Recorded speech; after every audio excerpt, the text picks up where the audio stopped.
ರಾಜ್ಯದ ಎಲ್ಲ ಗೃಹಲಕ್ಷ್ಮಿ ಫಲಾನುಭವಿಗಳ ಖಾತೆಗೆ ಈಗ ಬಾಕಿ ಉಳಿದಿರುವಂತಹ ಮಾರ್ಚ್ ಮತ್ತು ಏಪ್ರಿಲ್ ತಿಂಗಳ ಹಣ ಜಮೆಯಾಗುವ ಬಗ್ಗೆ ಈಗ ಒಂದು ದೊಡ್ಡ ಅಪ್ಡೇಟ್ ಸಹ ಸಿಕ್ಕಿದೆ ವೀಕ್ಷಕರೇ. ಸೊ ಇದರ ಜೊತೆಗೆ ಬಾಕಿ ಉಳಿದಿರುವಂತಹ ಕಂತಿನ ಹಣ ಕೂಡ ಕೆಲವು ಜಿಲ್ಲೆಗಳಿಗೆ ಕ್ರೆಡಿಟ್ ಆಗಿದೆ ಅಂತಲೂ ಹೇಳ್ತಾ ಇದ್ದಾರೆ. ಬನ್ನಿ ಹಾಗಿದ್ರೆ ಈ ಒಂದು ವಿಡಿಯೋದಲ್ಲಿ ಯಾವ ಜಿಲ್ಲೆಗೆ ಈ ಒಂದು ಹಣ ಬಂದಿದೆ ಕಂಪ್ಲೀಟ್ ಮಾಹಿತಿ ನಾನು ಈ ಒಂದು ವಿಡಿಯೋ ತಿಳಿಸ್ಕೊಡ್ತೀನಿ. ಸೊ ಇದರ ಜೊತೆಗೆ ವೀಕ್ಷಕರೇ, ಈ ಬಾರಿ 2026ನೇ ಸಾಲಿನ SSLC ವಿದ್ಯಾರ್ಥಿಗಳು ಯಾರೆಲ್ಲ ಪಾಸ್ ಆಗಿದ್ದೀರೋ ಅವರಿಗೆ ಒಂದು ಸರ್ಕಾರದಿಂದ ಒಂದು ಭರ್ಜರಿ ಸಿಹಿ ಸುದ್ದಿ ಕೂಡ ಬಂದಿದೆ. ಯಾಕಪ್ಪ ಅಂದರೆ ಪಾಸ್ ಆದ ವಿದ್ಯಾರ್ಥಿಗಳಿಗೆ 15,000 ರೂಪಾಯಿ ಹಣ ಕೂಡ ಸಿಗ್ತಾ ಇದೆ. ಹಾಗಿದ್ರೆ ಈ ಒಂದು ಹಣ ಸಿಗೋಕೆ ನಾವು ಏನೆಲ್ಲ ಮಾಡಬೇಕು ಮತ್ತು ಏನೆಲ್ಲ ಡಾಕ್ಯುಮೆಂಟ್ನ ಕೊಡಬೇಕು ಅದರ ಕಂಪ್ಲೀಟ್ ಮಾಹಿತಿ ನಾನು ಈ ಒಂದು ವಿಡಿಯೋದಲ್ಲಿ ತಿಳಿಸ್ಕೊಡ್ತೀನಿ. ಸೊ ಇದರ ಜೊತೆಗೆ ವೀಕ್ಷಕರೇ, ಯಾರೆಲ್ಲ BPL ರೇಷನ್ ಕಾರ್ಡ್ನ ಹೊಂದಿದಿರೋ ಅವರಿಗೆ ಒಂದು ಸರ್ಕಾರದಿಂದ ಒಂದು ಭರ್ಜರಿ ಸಿಹಿ ಸುದ್ದಿ ಬಂದಿದೆ ಅಂತಲೂ ಹೇಳ್ಬೋದು. ಸೊ ಇನ್ನು ಮುಂದೆ ಈ ಒಂದು ಕಾರ್ಡ್ಗೆ ಅಕ್ಕಿ ಒಂದೇ ಸಿಗಲ್ಲ, ಇದರ ಜೊತೆಗೆ ಕೆಲವು ಒಂದು ಹೊಸ ಪದಾರ್ಥಗಳು ಸಹ ಸಿಗ್ತಾ ಇದ್ದಾವೆ ಅಂತಲೂ ಹೇಳ್ತಾ ಇದ್ದಾರೆ. ಬನ್ನಿ ಈ ಒಂದು ವಿಡಿಯೋದಲ್ಲಿ ಕಂಪ್ಲೀಟ್ ಮಾಹಿತಿಯನ್ನು ತಿಳಿಸ್ಕೊಡ್ತೀನಿ ಈ ಒಂದು BPL ಕಾರ್ಡ್ಗೆ ಏನೆಲ್ಲ ವಸ್ತುಗಳು ಸಿಗ್ತವೆ ಅಂತ. ಅಷ್ಟೇ ಅಲ್ಲ ವೀಕ್ಷಕರೇ, ಯಾರೆಲ್ಲ ಪಾನ್ ಕಾರ್ಡ್ನ ಯೂಸ್ ಮಾಡ್ತಾ ಇದ್ದೀರೋ ಈ ಒಂದಿಷ್ಟು ಕೆಲಸಗಳನ್ನ ನೀವು ಮಾಡದೇ ಇದ್ರೆ ಕಡ್ಡಾಯವಾಗಿ ನಿಮಗೆ ದಂಡ ಬೀಳುತ್ತೆ ಅನ್ನೋ ಒಂದು ಎಚ್ಚರಿಕೆ ಸಹ ನೀಡ್ತಾ ಇದ್ದಾರೆ. ಹಾಗಿದ್ರೆ ಆ ಒಂದಿಷ್ಟು ಕೆಲಸಗಳು ಯಾವುದು ಅದನ್ನು ಕೂಡ ಈ ಒಂದು ವಿಡಿಯೋದಲ್ಲಿ ನೋಡ್ತಾ ಹೋಗೋಣ.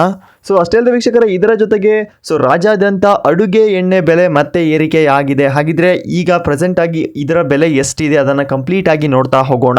ಸೊ ಇನ್ನೊಂದು ಕಡೆ ಮುಂಗಾರು ಮಳೆ ಲಕ್ಷಣಗಳು ಕೂಡ ಆರಂಭವಾಗಿದೆ ಅಂತಲೂ ಹೇಳ್ತಾ ಇದ್ದಾರೆ.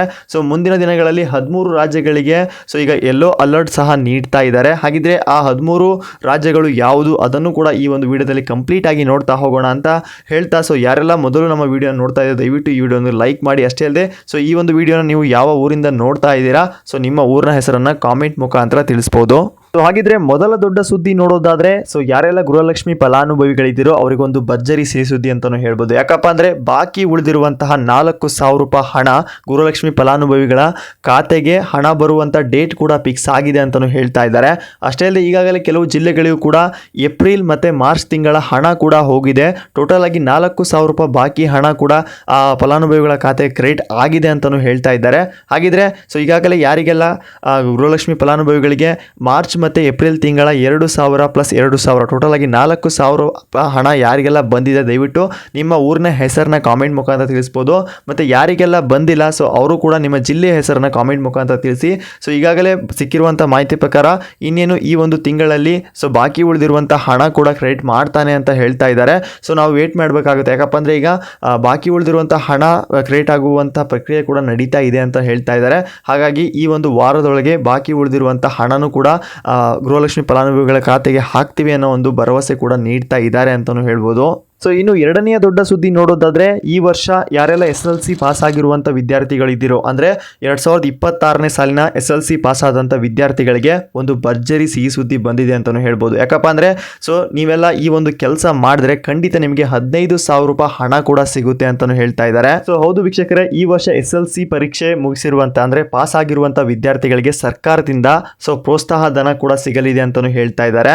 ಸೊ ಇಲ್ಲಿ ಪರಿಷ್ಠ ಜಾತಿ, ಪರಿಷ್ಠ ಪಂಗಡ ಹಾಗೂ ಹಿಂದುಳಿದ ವರ್ಗದ ವಿದ್ಯಾರ್ಥಿಗಳಿಗೂ ಸಹ ಪ್ರಥಮ ದರ್ಜೆಯಲ್ಲಿ ಪಾಸ್ ಆಗಿರುವಂಥ ವಿದ್ಯಾರ್ಥಿಗಳಿಗೆ ಸೊ ಮುಂದಿನ ಉನ್ನತ ಶಿಕ್ಷಣಕ್ಕೆ ಅನುಕೂಲವಾಗಲಿ ಅಂತ ಸೊ ಸರ್ಕಾರ ಈಗ ನೇರವಾಗಿ 15,000 ರೂಪಾಯಿ ಹಣ ಸೊ SSLC ವಿದ್ಯಾರ್ಥಿ ಪಾಸ್ ಆದಂಥ ವಿದ್ಯಾರ್ಥಿಗಳಿಗೆ ಬ್ಯಾಂಕ್ ಖಾತೆಗೆ ಹಾಕಲು ಸೊ ಸಮಾಜ ಕಲ್ಯಾಣ ಇಲಾಖೆ ಅರ್ಜಿ ಕೂಡ ಆಹ್ವಾನ ಮಾಡಿದ್ದಾರೆ ಅಂತಲೂ ಹೇಳ್ಬೋದು. ಆದಷ್ಟು ಬೇಗ ಯಾರೆಲ್ಲ ಪ್ರಥಮ ದರ್ಜೆಯಲ್ಲಿ ಪಾಸ್ ಆಗಿರುವಂಥ ವಿದ್ಯಾರ್ಥಿಗಳಿದ್ರು ಆದಷ್ಟು ಬೇಗ ಈ ಒಂದು ಅರ್ಜಿಗೆ ಅಪ್ಲೈನ ಮಾಡಬೇಕಾಗುತ್ತೆ. ಯಾಕಪ್ಪ ಅಂದರೆ ಈ ಒಂದು ಅರ್ಜಿನ ಹಾಕಿದರೆ ಖಂಡಿತ ನಿಮಗೆ 15,000 ರೂಪಾಯಿ ಹಣ ಕೂಡ ಸಿಗುವಂಥ ಚಾನ್ಸಸ್ ಇದೆ ಅಂತಲೂ ಹೇಳ್ಬೋದು. ಸೊ ಹಾಗಿದ್ದರೆ ಯಾರೆಲ್ಲ ಈ ವರ್ಷ SSLC ಪಾಸ್ ಆಗಿರುವಂಥ ವಿದ್ಯಾರ್ಥಿಗಳಿದ್ದರು ಸೊ ನಿಮ್ಮ ಸ್ಕೋರ್ ಎಷ್ಟಾಗಿದೆ ಮತ್ತು ಯಾರು ಪ್ರಥಮ ದರ್ಜೆಯಲ್ಲಿ ಪಾಸ್ ಆಗಿದ್ದೀರಾ ಅಂಥವರು ದಯವಿಟ್ಟು ನಿಮ್ಮ ಅನಿಸಿಕೆನ ಕಾಮೆಂಟ್ ಮುಖಾಂತರ ತಿಳಿಸ್ಬೋದು. ಇನ್ನು ಮುಂದಿನ ದೊಡ್ಡ ಸುದ್ದಿ ನೋಡೋದಾದ್ರೆ, ಸೊ ರೇಷನ್ ಕಾರ್ಡ್ ಹೊಂದಿರುವ ರಾಜ್ಯದ ಜನತೆಗೆ ಆಹಾರ ಇಲಾಖೆಯಿಂದ ಒಂದು ಭರ್ಜರಿ ಸಿಹಿ ಸುದ್ದಿ ಬಂದಿದೆ ಅಂತಲೂ ಹೇಳ್ಬೋದು. ಯಾಕಪ್ಪ ಅಂದರೆ ಇನ್ನು ಮುಂದೆ ನ್ಯಾಯಬೆಲೆ ಅಂಗಡಿಗಳಲ್ಲಿ ಕೇವಲ ಅಕ್ಕಿ ಮಾತ್ರ ಸಿಗೋದಿಲ್ಲ. ಹೌದು ವೀಕ್ಷಕರೇ, ದಕ್ಷಿಣ ಕರ್ನಾಟಕದ ಜಿಲ್ಲೆಗಳಲ್ಲಿ ಅಕ್ಕಿ ಜೊತೆಗೆ ರಾಗಿ ಹಾಗೂ ಉತ್ತರ ಕರ್ನಾಟಕದ ಜಿಲ್ಲೆಗಳಲ್ಲಿ ಅಕ್ಕಿ ಜೊತೆಗೆ ಜೋಳವನ್ನು ಸಹ ವಿತರಣೆ ಕೂಡ ಮಾಡ್ತಾ ಇದ್ದಾರೆ. ಸೊ ಈಗ ಸರ್ಕಾರ ಹೊಸ ಮಾಸ್ಟರ್ ಪ್ಲಾನ್ ಕೂಡ ರೆಡಿ ಮಾಡಿದೆ ಅಂತಲೂ ಹೇಳ್ತಾ ಇದ್ದಾರೆ. ಜನರಲ್ಲಿ ಪೌಷ್ಟಿಕಾಂಶ ಹೆಚ್ಚಿಸಬೇಕು ಅಂತ ಪ್ರಾದೇಶಿಕ ಆಹಾರ ಪದ್ಧತಿಗೆ ಪ್ರೋತ್ಸಾಹ ನೀಡಬೇಕು ಅನ್ನೋದು ಸೊ ಸರ್ಕಾರದ ಒಂದು ಹೊಸ ಉದ್ದೇಶ ಅಂತಾನು ಹೇಳ್ತಾ ಇದ್ದಾರೆ. ಸೊ ಜೂನ್ ತಿಂಗಳು ರೇಷನ್ ಹಂಚಿಕೆಯಲ್ಲಿ ಈ ಹೊಸ ನಿಯಮ ಜಾರಿಗೆ ಬರುವ ಸಾಧ್ಯತೆ ಇದೆ ಅಂತಾನು ಹೇಳ್ತಾ ಇದ್ದಾರೆ. ಸೊ ಈ ಒಂದು ಮುಂದಿನ ತಿಂಗಳಲ್ಲಿ ಸೊ ನಿಮಗೆ ಯಾರೆಲ್ಲ BPL ಕಾರ್ಡ್ ಹೊಂದಿದಿರೋ ಅವರಿಗೆ ಅಕ್ಕಿ ಜೊತೆಗೆ ಕೆಲವು ಪೌಷ್ಟಿಕ ಆಹಾರ ಪದಾರ್ಥಗಳು ಸಹ ಸಿಗುತ್ತೆ ಅಂತಾನು ಹೇಳ್ತಾ ಇದ್ದಾರೆ. ನೋಡೋಣ ಯಾರೆಲ್ಲ BPL ಕಾರ್ಡ್ನ ಹೊಂದಿದಿರೋ ದಯವಿಟ್ಟು ನಿಮ್ಮ ಅನಿಸಿಕೆನ ಕಾಮೆಂಟ್ ಮುಖಾಂತರ ತಿಳಿಸ್ಬೋದು. ಸೊ ಇನ್ನು ಮುಂದಿನ ದೊಡ್ಡ ಸುದ್ದಿ ನೋಡೋದಾದ್ರೆ ಯಾರೆಲ್ಲ ಪ್ಯಾನ್ ಕಾರ್ಡ್ ಹೊಂದಿದಿರೋ ದಯವಿಟ್ಟು ಸ್ವಲ್ಪ ಹುಷಾರಾಗಿರೋದು ಒಳ್ಳೆಯದು ಅಂತಲೂ ಹೇಳ್ಬೋದು. ಯಾಕಪ್ಪ ಅಂದರೆ ಈ ಒಂದು 17 ಕೆಲಸಗಳನ್ನ ನೀವು ಕಡ್ಡಾಯವಾಗಿ ಮಾಡದೇ ಇದ್ದರೆ ಸೊ ನಿಮಗೆ ದಂಡ ಬೀಳೋದು ಖಂಡಿತ ಅಂತ ಹೇಳ್ತಾ ಇದ್ದಾರೆ. ಸೊ ಆ 17 ಕೆಲಸಗಳು ಏನೇನಪ್ಪ ಅಂದರೆ ಸೊ ನಿಮ್ಮ ಹತ್ತಿರ ಪ್ಯಾನ್ ಕಾರ್ಡ್ ಇದೆಯಾ ಇಲ್ಲ ಅಂತ ಫಸ್ಟು ಚೆಕ್ ಮಾಡಿಸ್ಕೊಳ್ಳಿ. ಯಾಕಪ್ಪ ಅಂದರೆ ಸೊ ಇನ್ನು ಮುಂದೆ ಪ್ಯಾನ್ ಕಾರ್ಡ್ ಕೇವಲ ಇನ್ಕಮ್ ಟ್ಯಾಕ್ಸ್ ಕೊಟ್ಟರೋಕ್ಕೆ ಮಾತ್ರ ಅಲ್ಲ. ಸೊ ಯಾಕಪ್ಪ ಅಂದರೆ ಕೇಂದ್ರ ಸರ್ಕಾರ 2026ರಿಂದ ಹೊಸ ನಿಯಮ ತಂದಿದ್ದು. ಸೊ ಬ್ಯಾಂಕ್ನಲ್ಲಿ ದೊಡ್ಡ ಮೊತ್ತದ ಹಣ ಜಮೆ ಮಾಡುವುದು, ಹೊಸ ವಾಹನ ಖರೀದಿಸುವುದು, ಚಿನ್ನ ಒಡವೆ ಖರೀದಿಸಲು, ಸೈಟ್ ಅಥವಾ ಮನೆ ರಿಜಿಸ್ಟರ್ ಮಾಡಿಸುವಂತಹ ಇದೇ ರೀತಿ 17 ಪ್ರಮುಖ ಕೆಲಸಗಳಿಗೂ ಸಹ ಪ್ಯಾನ್ ಕಾರ್ಡ್ ಕಡ್ಡಾಯವಾಗಿ ಮಾಡಲಾಗಿದೆ ಅಂತಲೂ ಹೇಳ್ತಾ ಇದ್ದಾರೆ. ಒಂದು ವೇಳೆ ನೀವು ಪ್ಯಾನ್ ಕಾರ್ಡ್ ಆಧಾರ್ ಕಾರ್ಡ್ ಜೊತೆಗೆ ಲಿಂಕ್ ಆಗದೇ ಇದ್ದರೆ ಇನ್ನು ಮುಂದೆ ನೀವು ಯಾವುದೇ ಈ ಒಂದಿಷ್ಟು ಕೆಲಸಗಳು ಸಹ ಯಾವುದೇ ನಿಮಗೆ ಅವಶ್ಯಕತೆಗಳು ಕೂಡ ದೊರಕಲ್ಲ. ಅಷ್ಟೇ ಅಲ್ಲದೆ ನಿಮಗೆ ಭಾರಿ ಮೊತ್ತ ದಂಡ ಕೂಡ ಬೀಳುತ್ತೆ ಅಂತ ಹೇಳ್ತಾ ಇದ್ದಾರೆ. ಆದಷ್ಟು ಬೇಗ ತಕ್ಷಣ ನಿಮಗೆ ಆಧಾರ್ ಕಾರ್ಡ್ಗೆ ಸೊ ನಿಮ್ಮ ಪ್ಯಾನ್ ಕಾರ್ಡ್ ಲಿಂಕ್ ಆಗಿದೆಯಲ್ಲ ಅಂತ ಚೆಕ್ ಮಾಡಿಸ್ಕೊಳ್ಳಿ. ಈ 13 ಕೆಲಸಗಳಿಗೆ ಖಂಡಿತವಾಗಿಯೂ ಪ್ಯಾನ್ ಕಾರ್ಡ್ ಬೇಕೇ ಬೇಕಾಗುತ್ತೆ. ಆದಷ್ಟು ಬೇಗ ಈ ಒಂದು ಕೆಲಸನ ನೀವು ಮಾಡೋದು ತುಂಬ ಒಳ್ಳೆಯದು ಅಂತಲೂ ಹೇಳ್ಬೋದು. ಇನ್ನು ಮುಂದಿನ ದೊಡ್ಡ ಸುದ್ದಿ ನೋಡೋದಾದರೆ ರಾಜ್ಯದ ಕಾರ್ಮಿಕರಿಗೆ 60% ಭರ್ಜರಿ ಗುಡ್ ನ್ಯೂಸ್ ಕೂಡ ಬಂದಿದೆ ಅಂತಲೂ ಹೇಳ್ಬೋದು. ಯಾಕಪ್ಪ ಅಂದರೆ ರಾಜ್ಯದ ಶ್ರಮಿಕ ವರ್ಗ ಮತ್ತು ಕಾರ್ಮಿಕರಿಗೆ ಇತಿಹಾಸದಲ್ಲೇ ಅತ್ಯಂತ ದೊಡ್ಡ ಸಿಹಿ ಸುದ್ದಿ ಸಹ ಸಿಕ್ಕಿದೆ ಅಂತಲೂ ಹೇಳ್ಬೋದು. ಸೊ ಮುಖ್ಯಮಂತ್ರಿ ಸಿದ್ದರಾಮಯ್ಯನವರು ಸೊ ಈ ಸಾರಿ ಸರ್ಕಾರದ ಕಾರ್ಮಿಕರ ಕನಿಷ್ಠ ವೇತನವನ್ನು ಸರಾಸರಿ 60% ಹೆಚ್ಚಳ ಕೂಡ ಮಾಡಿದ್ದಾರೆ ಅಂತಲೂ ಹೇಳ್ಬೋದು. ಸೊ ಅಷ್ಟೇ ಅಲ್ಲದೆ ಇದು ಅಧಿಕೃತ ನೋಟಿಫಿಕೇಶನ್ ಕೂಡ ಹೊರಡಿಸಿದ್ದಾರೆ ಅಂತಲೂ ಹೇಳ್ಬೋದು. ಇದರಿಂದ ರಾಜ್ಯದ ಸುಮಾರು 1 ಕೋಟಿಗೂ ಅಧಿಕ ಸಂಘಟಿತ ವಲಯದ ಕಾರ್ಮಿಕರಿಗೆ ನೇರ ಲಾಭ ಕೂಡ ಸಿಗಲಿದೆ ಅಂತಲೂ ಹೇಳ್ತಾ ಇದ್ದಾರೆ.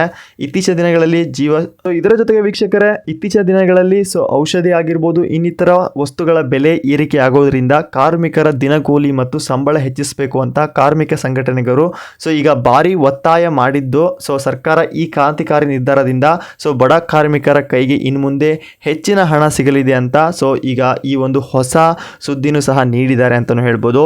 ಸೊ ಸಿದ್ದರಾಮಯ್ಯ ಸರ್ಕಾರದಿಂದ ಈ ಒಂದು ನಿರ್ಧಾರದಿಂದ ನಿಮಗೆಲ್ಲ ಏನಂತ ಅನ್ನಿಸ್ತಾ ಇದೆ ದಯವಿಟ್ಟು ನಿಮ್ಮ ಅನಿಸಿಕೆನ ಕಾಮೆಂಟ್ ಮುಖಾಂತರ ತಿಳಿಸ್ಬೋದು. ಸೊ ಇನ್ನು ಮುಂದಿನ ದೊಡ್ಡ ಸುದ್ದಿ ನೋಡೋದಾದ್ರೆ ಸೊ ಅಡುಗೆ ಎಣ್ಣೆ ದರ ಏರಿಕೆ. ಹೌದು ವೀಕ್ಷಕರೇ, ಸಾಮಾನ್ಯ ಜನರಿಗೆ ಮತ್ತೊಂದು ಬೆಲೆ ಏರಿಕೆ ಶಾಕ್ ಸಹ ನೀಡಿದೆ ಅಂತಲೂ ಹೇಳ್ಬೋದು. ಅಂತಾರಾಷ್ಟ್ರೀಯ ಮಾರುಕಟ್ಟೆಯಲ್ಲಿ ಕಚ್ಚಾ ತೈಲ ಮತ್ತು ಸೂರ್ಯಕಾಂತಿ ಎಣ್ಣೆಯ ಅದುವ ಹೆಚ್ಚಾಗಿರೋದ್ರಿಂದ ಸೊ ಈ ಸಾರಿ ಎಣ್ಣೆ ಬೆಲೆ ಮತ್ತೆ ಏರಿಕೆ ಮಾಡಿದ್ದಾರೆ ಅಂತಲೂ ಹೇಳ್ತಾ ಇದ್ದಾರೆ. ದೇಶದಲ್ಲಿ ಅಡುಗೆ ಎಣ್ಣೆ ದರ ಲೀಟರ್ಗೆ 15ರಿಂದ 20ರವರೆಗೆ ದಿಢೀರ್ ಏರಿಕೆ ಕಂಡಿದೆ ಅಂತಲೂ ಹೇಳ್ಬೋದು.